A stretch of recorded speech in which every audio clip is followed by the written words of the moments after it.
Bonjour frère François, merci d'être avec nous Bonjour. cet après-midi. Vous allez nous faire voyager, mais auparavant, avant de nous emmener sur ces terres où vous avez décidé d'élire domicile, on va peut-être refaire un petit bout de chemin avec vous parce que vous avez eu deux vies en une. Il y a d'abord eu le religieux que vous avez été dans des couvents, dans des monastères, et puis il y a ensuite l'envie de revenir dans d'autres terres, celles de vos racines, celles au plus proche des hommes, tout en gardant d'ailleurs, en restant celui que vous êtes, mais en étant plus au contact de la nature. Il y a eu un changement, il y a eu un avant et un après. Oui, d'abord, bonjour à tout le monde. Dans cette belle rencontre dont vous imaginez combien elle est étonnante pour un Cantalien profond qui sort de sa ruralité profonde, et c'est une expédition.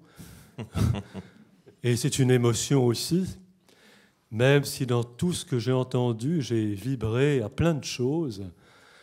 À Pierre Assouline, Pierre Judet, en tant que traducteur de Virgile. Voilà, donc je suis très heureux d'être parmi vous et de faire connaître le livre qui va venir. Alors effectivement, je suis toujours moine, même si ça n'a pas l'air, mais je le suis différemment dans la suite d'une vie. Va vers le pays que je te montrerai. La vie monastique et la vie spirituelle est un chemin dont on ne voit pas toujours les tenants et les aboutissants. Je reste toujours lié canoniquement à ma communauté. Je reste très attaché à mon identité monastique, bénédictine. Je lis la règle de Saint-Benoît tous les jours, toujours. Très attaché à la liturgie traditionnelle, attention, au grand sens du terme, pas traditionnaliste, mais voilà, les psaumes, les hymnes, tout ce trésor de sens, d'écriture, toujours très ancré dans l'écriture, toujours. Et dans cette vie nouvelle, en fait, qui se préparait depuis longtemps, et j'ai choisi d'embrasser la condition paysanne. Voilà. C'est pas du tout une affaire écolo un peu bêtasse, si j'ose dire. C'est une affaire très très profonde et vraiment une affaire d'humanité profonde, oui. Voilà. Que mettez-vous derrière le mot paysan et derrière plus largement le mot paysannerie ? Alors, bonne question, parce que la fortune du mot paysan a beaucoup évolué pendant des siècles.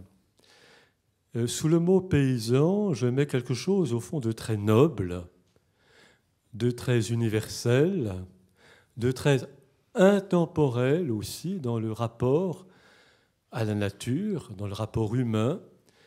Et les paysans que je fréquente se définissent eux-mêmes volontiers comme des paysans, pas comme des agriculteurs ou des exploitants, mais comme des paysans. Et je suis au fond l'un d'eux. Et le plus bel éloge que je puisse recevoir, c'est lorsqu'on me dit « tu es un paysan ». Voilà. Ça, c'est le plus beau titre qu'on puisse me donner. Et ce livre, Paysans de Dieu, le premier objectif, ce livre est à la fois totalement atemporel, acontemporain et d'une actualité profonde. Il y a vu précédemment propos d'altitude, sermon aux oiseaux. Alors on dit de vous le frère paysan, mais on dit aussi de vous le moine poète. Parce que c'est vrai que votre écriture est pleine de poésie. C'est vrai, et j'ai écouté attentivement ce que disait Pierre Assouline tout à l'heure sur l'écriture. L'écriture qui est un énorme travail. Et j'en sais quelque chose, puisque pour moi l'écriture est un vrai exercice, au sens presque ignatien, spirituel et concret, mais effectivement, c'est un travail. Alors, poète, oui, mais qu'est-ce que c'est qu'un poète ? C'est pas seulement quelqu'un qui parle des petits oiseaux, je ne sais pas quoi. On est poète de naissance. Et quand on est poète, on l'est en tout. On l'est radicalement, substantiellement, profondément dans tout ce que l'on fait, dans tout ce que l'on écrit, bien sûr, et dans tout ce que l'on est. C'est la vie elle-même qui est poétique. Et de fait, ce livre, au fond, est le journal. Je pensais appeler le livre le Mon Journal, parce que dans ma région, il y a une montagne toute proche qui s'appelle le Mont Journal.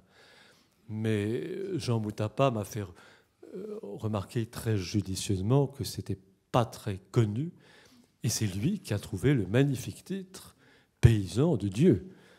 Alors de quel Dieu s'agit-il? Là aussi, j'essaie de le dire dans le livre, ce n'est pas un Dieu dogmatique ou est-ce que c'est un Dieu grec ou est-ce que...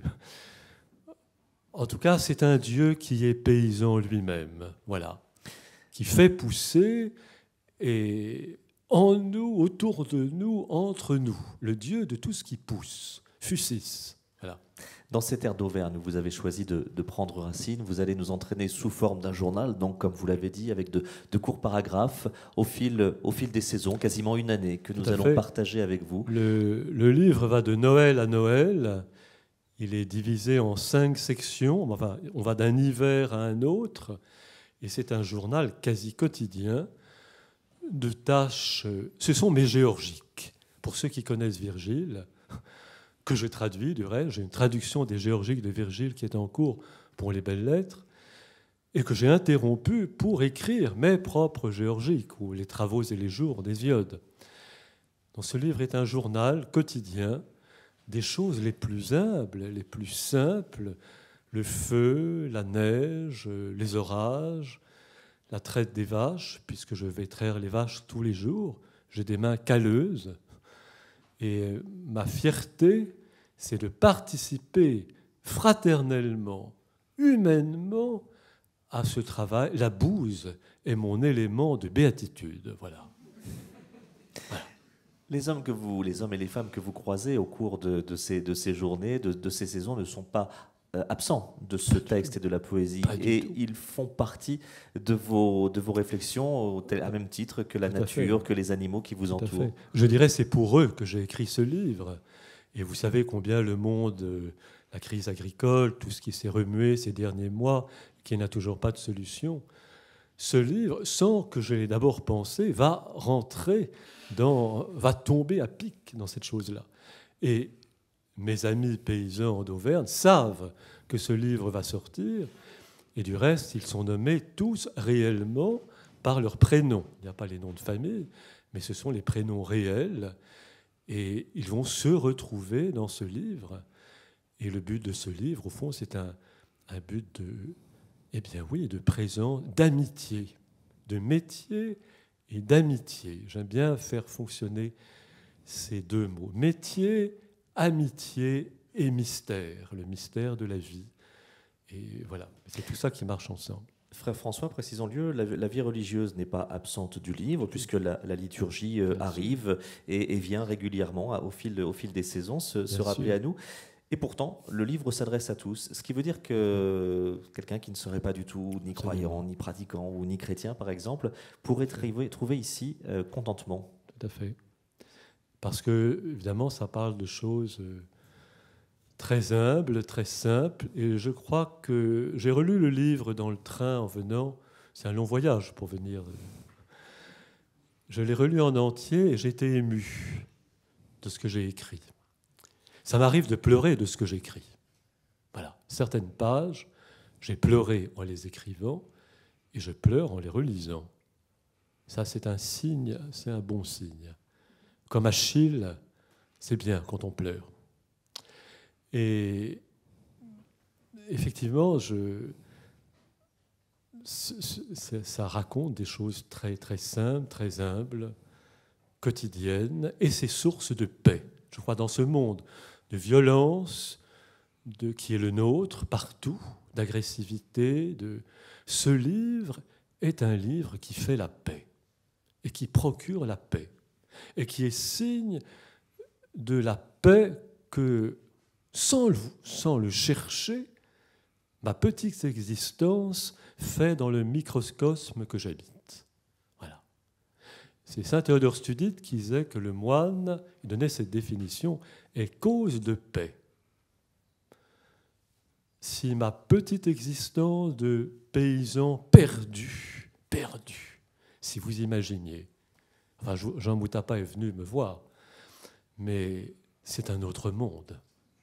Je suis dans un autre monde, un outre monde, mais qui a besoin qu'on l'aime, qu'on le fasse connaître et qu'on le respecte dans son éternité, depuis Hésiode jusqu'à nos jours.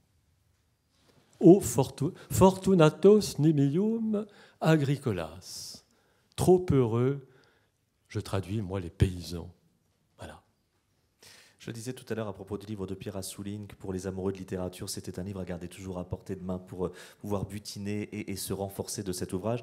J'ai envie de dire un peu la même chose du vôtre, parce qu'on a envie de le garder aussi à proximité et à certains moments de la vie, justement lorsque la vie nous paraît peut-être un peu trop compliquée, un peu trop rapide, de revenir à l'essentiel grâce à vos mots. Vous êtes d'accord avec ça? C'est un livre d'accompagnement? Tout à fait, d'accompagnement du temps. Il est encadré par l'horloge qui est à la première page et qui est à la dernière.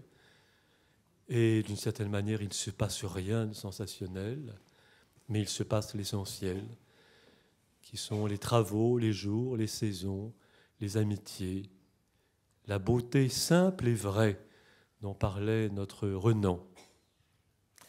Il est grand temps de prendre le temps. En tout cas, c'est une belle leçon de philosophie de vie. Frère François Cassingena-Trévédis, c'est votre actualité. Merci de votre visite parmi nous cet après-midi. Ça s'appelle Paysans de Dieu.